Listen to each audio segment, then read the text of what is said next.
Salat ini menghadirkan rahasia-rahasia besar bagi kehidupan kita dan janji Allah yang akan diberikan di dunia dan di akhirat. Saat di dunia Allah berjanji kalau seseorang benar salatnya seperti yang Nabi tuntun, dia akan dijamin diberikan 5 keistimewaan yang tidak akan diberikan pada yang tidak salat, atau orang yang salat tapi salatnya tidak seperti yang diinginkan Nabi tadi. Nah, jadi Nabi itu membuat ketat fikih salat, bukan ingin membebani kita supaya rumit salatnya, bukan.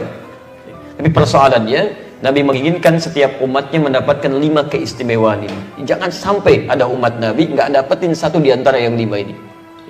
Dengan cepat, satu, orang yang salatnya benar dijamin oleh Allah pasti jadi orang baik.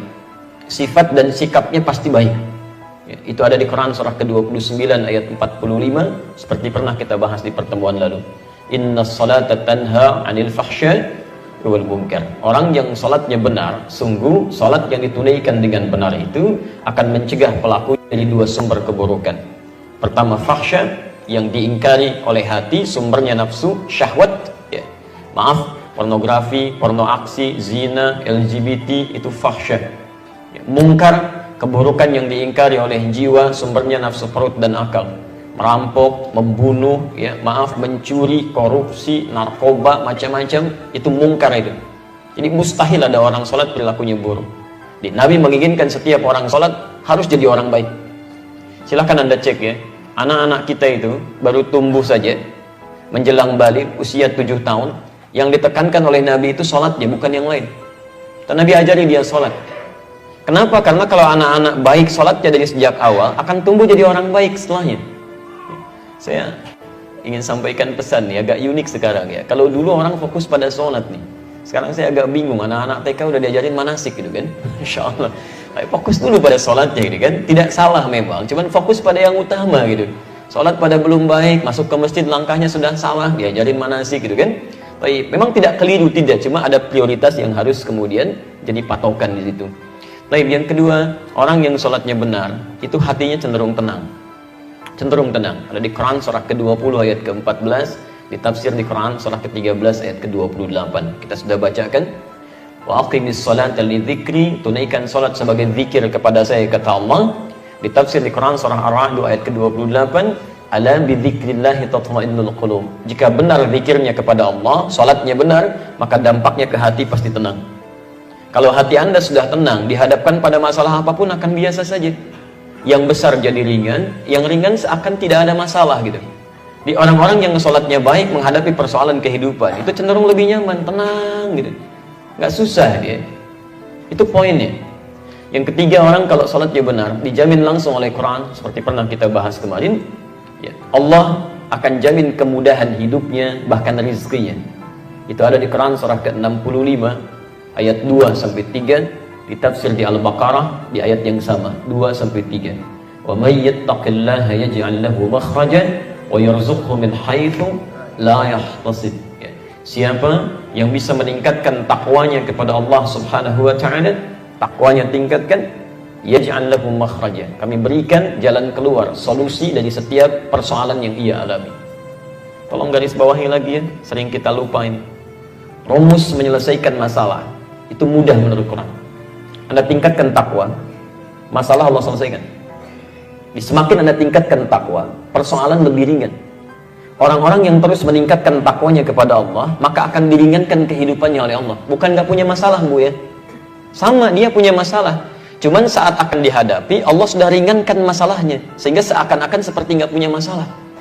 Jangan Anda kira misalnya para ulama, ya, misal para kiai, para ustadz, atau orang-orang yang sebagian dekat dengan Allah nggak punya masalah. Mungkin banyak masalahnya, mungkin banyak. Kadang-kadang masalah orang juga ikut dipikirin juga gitu kan.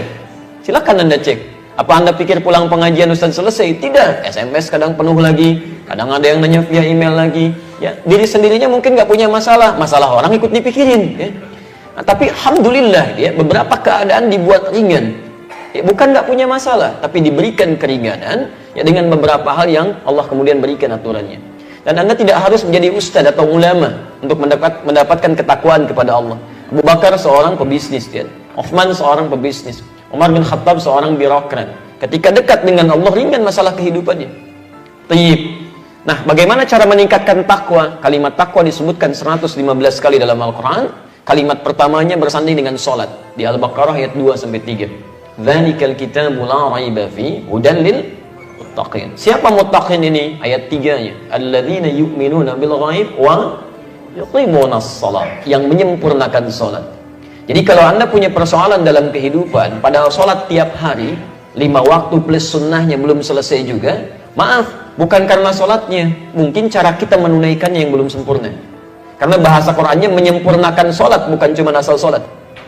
Taib. Yang keempat, orang yang sholatnya benar, dijamin langsung oleh Al-Quran, setiap doa yang ia mohonkan kepada Allah, itu akan disegerakan untuk dijawab.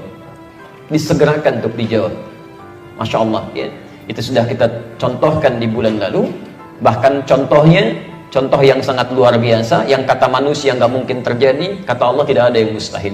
Itu contoh di Quran surah ketiga Ali Imran ayat 38-39. Sisi paling kanan sebelah atas di pojok, ya, yang sudah berumah tangga puluhan tahun, sudah sepuh, rambutnya sudah memutih, fisiknya sudah letih, istrinya maaf divonis menopause dan mandul, kata dokter nggak mungkin nih, ya, ada keturunan. Tapi apa yang terjadi? Teruskan aja ya.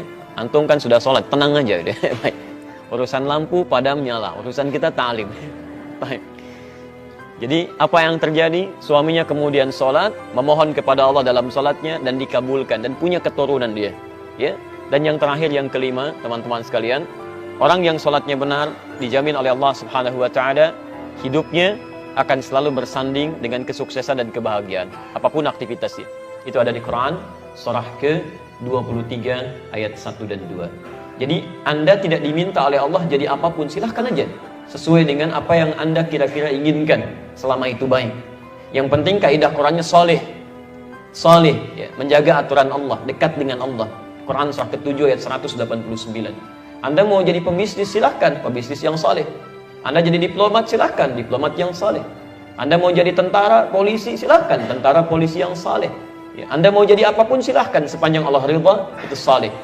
Nah, dijamin oleh Quran, jika benar salat Anda khusyuk ditunaikan, maka semua profesi Anda akan dibimbing oleh Allah mencapai puncak kesuksesan terbaik dan bahagia hidupnya. Ya, dalilnya Quran surah ke-23 ayat 1 dan 2. Qad aflahal mu'minun. Orang yang imannya benar pasti akan mencapai kesuksesan dan kebahagiaan dalam setiap aktivitas hidupnya. Apa ciri pertamanya? Ayat 2-nya. Alladzina hum fi salatihim khashi'un. Jadi, rahasia di balik perintah Nabi, ketatnya aturan Nabi terkait persoalan sholat ini bukan semata persoalan fikih, tapi Nabi ingin memastikan semua umatnya, satu, baik sifat dan sikapnya, kedua, tenang dalam menjalani kehidupan, ketiga, mudah dalam mengatasi persoalan, keempat, bila cepat dikabulkan Allah, dan kelima, apapun profesi mereka bisa mencapai puncak kesuksesan yang diharapkan dan bahagia kehidupannya.